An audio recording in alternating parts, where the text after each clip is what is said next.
Hello મિત્રો, કેમ છો? તો આજની રેસીપી તમને બતાવવાના છીએ. આજની રેસીપી છે ગુલાબજાંબુ બનાવવાના છે. તો તમને રેસીપી આજે ફૂલ બતાવવાના છે. તો મિત્રો તમે વિડીયોમાં બન્યા રહેજો. તો મિત્રો તમે અહીંયા જોઈ શકો છો, આપણે આજે બનાવવાના છે રેસીપી છે. તો આજે હું પહેલી વાર ગુલાબજાંબુ બનાવવાની છું ને પછી મારા હાથથી બનાવવાની છું. તો તમારે પણ ખાવા તો આવી જાજો ગુલાબજાંબુ ને અમારી રેસીપી માં બન્યા રહેજો કન્ટિન્યુ. તો અહીંયા તમે જોઈ શકો છો, આપણે અહીંયા પહેલી વાર યુઝ કર્યું છે. એના માટે લીધું છે આપણે આ તૈયાર જે એનું મિક્સર આવે છે ગુલાબજાંબુ માટે દૂધ લીધું છે, અને આ અમનો આટો ગુલાબજાંબુ. તો આપણે જલ્દી એને ભૂલી લઈએ. બનાવી દેજો.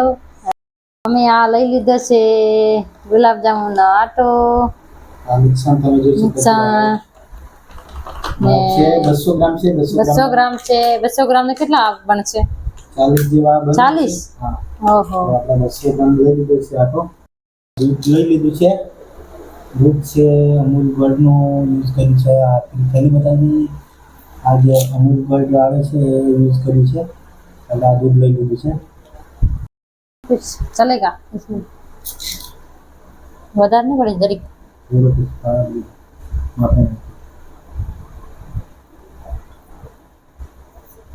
હવે તો અમે આ કરી દીધું છે, એમના દૂધ એડ કરી દીધું છે. ગુલાબજામુન બનાવવાની તરીકો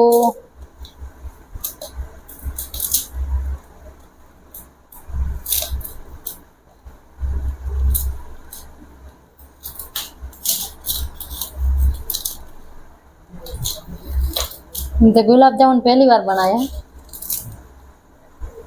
पहली बार गुलाबजामुन बनाया બજારમાંથી ખાધા પણ ઘરે પહેલી વાર બનાવીએ છીએ. બજારમાંથી ખાધા પણ ઘરે પહેલી વાર.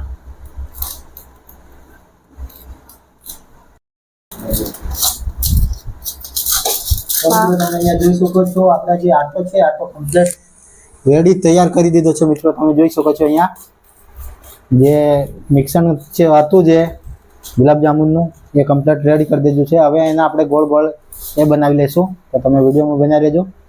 જો આપણે આજે બનાવી રહી છે પહેલી વાર.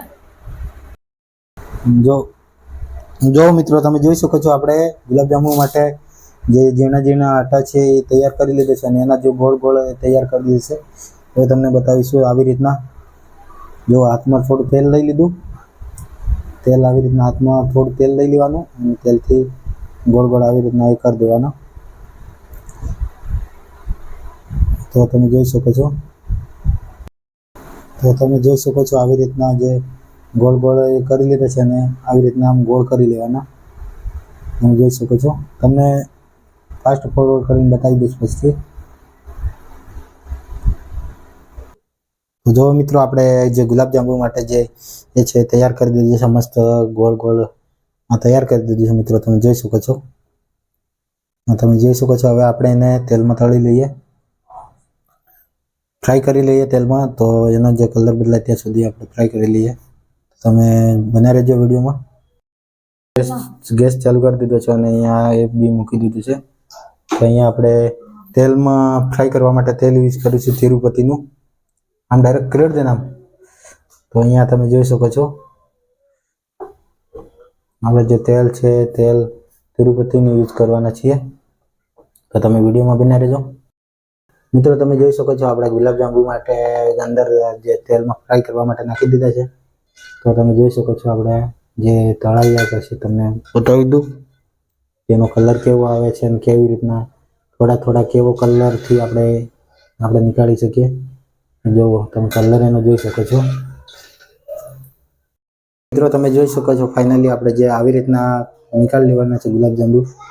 આપણે જે ગુલાબજાંબુ આ કાઢી લીધા છે ફ્રાય કરીને, અને આ બાજુ આ કામ ચાલુ છે. પણ એને છે ને તેલથી મતલબ કે ડર લાગે છે. મિત્રો તમે જોઈ શકો છો, આપણે ચાસણી તૈયાર કરવા માટે ખાંડ અંદર નાખી દીધી છે અને એને આપણે થોડી વાર આવી રીતના હલાવતું રહેવાનું છે. કેમ કે ચાસણી છે એ બળી જાય તો પછી મજા નહીં આવે. અને એનો કલર બદલાઈ જાય એના માટે આપણે આવી રીતના હલાવતું રહેવાનું છે. તમે જોઈ શકો છો આપણે ચાસણી બની રહી છે. તો મિત્રો અહીંયા આપણે આ ચાસણી આવી રીતના કમ્પ્લીટ તૈયાર થઈ ગઈ છે. તમે જોઈ શકો છો આટલી આ રાખવાની, આટલું આવું પાણી જેવી રાખવાની. અહીંયા જુઓ આવી રીતના પડે એવી રીતના. તો આપણે ચાસણીમાં હવે જે ગુલાબજાંબુ જે કર્યા હતા એ નાખી દઈશું અંદર. તો મિત્રો તમે જોઈ શકો છો આપણા ગુલાબજાંબુ તૈયાર થઈ ગયા છે. ચાસણી નાખી દીધા છે. હવે આને અડધો કલાક માટે રાખી દઈશું અહીંયા. તો હવે અમે આ ગુલાબજામુન તૈયાર કરી દીધા છે. જોઈ શકો છો તમે આ જો કેટલા મસ્ત મસ્ત લાગી રહ્યા છે. ગુલાબજામુન બનાવી દીધા છે ને તૈયાર થઈ ગયા છે. ગુલાબજાંબુ બની ગયા છે મિત્રો. તો તમે જોઈ શકો છો અહીંયા. જોઈ શકો છો અહીંયા તમે જુઓ આપણા કેટલા મસ્ત તૈયાર કરી દીધા છે ગુલાબજાંબુ. સાથે સાથે આપણા છે ભજીયા અને સાથે આપણા એના માટે કઢી, ભજીયા સાથે ખાવા માટે. અને અહીંયા પાછા થોડા આપણે મરચા. તો તમે જોઈ શકો છો મિત્રો. બસ આજનો વિડીયો બસ એટલો જ. અને ફરી મળીશું નવા વિડીયોમાં. ને ત્યાં સુધી બધાને બાય બાય. બાય.